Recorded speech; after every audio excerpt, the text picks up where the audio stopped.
So what's driving consumers to these steakhouses? And what makes them a standout in the restaurant sector? Value steakhouses exist in kind of the sweet spot where it's tough to replicate the experience. I think that's why you've seen Roadhouse and Longhorn deliver trends that are, above what the industry's seeing. Texas Roadhouse and Longhorn Steakhouse parent company, Darden Restaurants, have significantly outperformed the S&P over the past 5 years. Darden Restaurants owns a number of chains besides Longhorn. Every operation has a weak point. In war, it's the supply line. In restaurants, it's the hygiene protocols you never see. Right now, you could be eating in a place where sloppy food handling is the equivalent of leaving ammo stockpiles unguarded. But which restaurants are the worst offenders? And why are some of them practically guaranteed to get you sick? Stay with this breakdown, because knowing the 5 riskiest points of failure could give you the tactical edge in protecting your health. Backlash prompting Cracker Barrel to release a new statement saying, "You've shared your voices in recent weeks, not just on our logo, but also on our restaurants. If your restaurant hasn't been remodeled, you don't need to worry. It won't be." Where do things stand as a whole with the restaurant industry, particularly these longtime chains that have been struggling? Yeah, I think that a lot of these efforts to sort of revitalize and reignite some of these older brands have been successful. Just 2 years ago, Cracker Barrel brought in CEO Julie Masino to refresh the brand. But the struggle to lure new customers and keep nostalgia alive is a shared one. Quick favor before we move on. If you appreciate this content, consider giving this video a like and subscribing to the channel. Believe it or not, more than 92% of viewers haven't subscribed yet. It's free and only takes a second, but it means the world to us.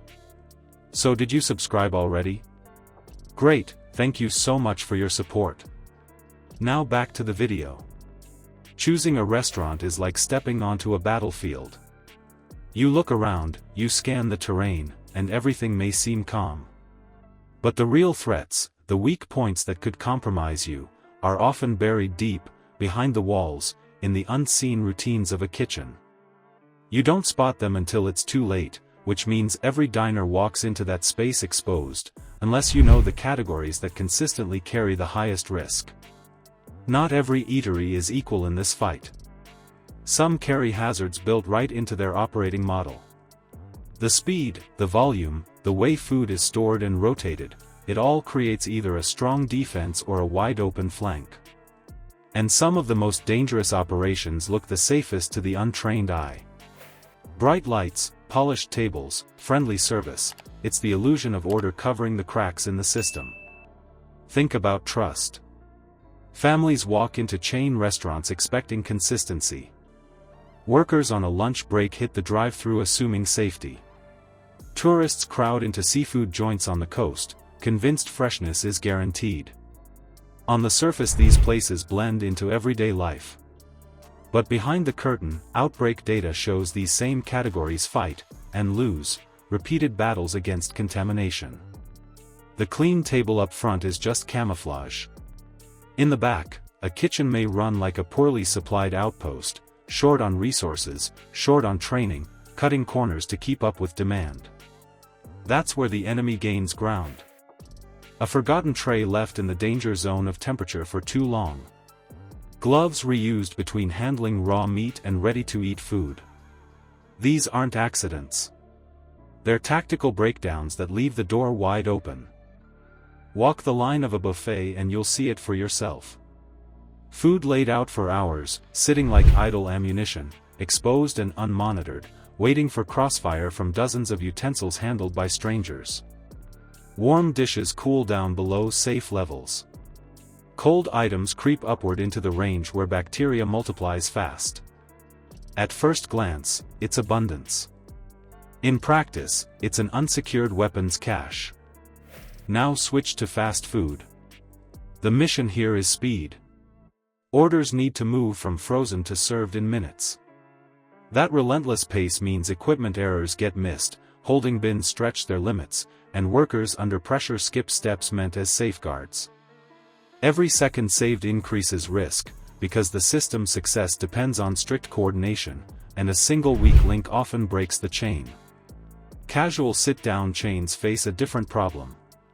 They have the size and the appearance of professionalism, but scaling up doesn't always mean scaling safe practices. Large menus demand diverse ingredients, which linger in storage for days. When managers cut costs, refrigeration suffers, prep is rushed, and line cooks are forced to multitask in conditions that favor shortcuts over caution. That's where contamination takes root quietly, long before a meal hits the table. Then you reach the small independent kitchens. Often family-run, often proud of tradition, but operating on margins so thin they can't afford the oversight larger players must maintain. Limited space means raw chicken sits near fresh herbs, seafood thawing mixes with vegetables, and refrigeration is crowded with overlapping items. These are conditions where a single slip can spread fast across dishes. When multiple high-risk foods converge in one workspace, the chance of cross-contamination multiplies. Seafood brings its own battlefield. Unlike shelf-stable items, its safety depends fully on freshness. Storage at the wrong temperature for even a short time turns a delicacy into a carrier. Parasites, toxins, and bacterial growth all escalate when the supply chain falters. From ocean to dock to truck to cooler, every phase is a potential ambush. If just one step cracks, the final plate becomes a risk disguised as luxury. And then there are salad bars. Bowls of raw vegetables and toppings stand uncovered for hours, with tongs passed through countless hands. Leafy greens, which have no kill step like cooking, become silent vectors. They look clean, crisp, refreshing, yet they can hold contamination that no one sees until the results surface days later. This overlooked category is often treated as the safest option when in fact it bypasses many methods that neutralize pathogens. So what are the 5 categories most prone to foodborne illness? Buffets, fast food outlets, casual chain dining, seafood-focused restaurants, and small independents with limited oversight. They're different shapes of the same problem, systems where safety protocols collapse under pressure. And spotting those vulnerabilities before you sit down is your best defense. Because winning this fight comes from knowing the red flags at ground level, the signals you'll need to track the moment you walk through the door. Eating out is not random chance. It's tactical terrain. Every menu, every food line, every prep station is a battlefield where awareness is your only armor. You don't control the system, but you control how alert you are when stepping into it. Comment your choice below. What's the biggest red flag you've spotted in a restaurant? Your intel could give someone else the warning they need. And if you want the mindset to survive these encounters, subscribe now. In combat and in daily life, survival comes down to spotting weak points before the enemy, or contamination, strikes. Stay sharp.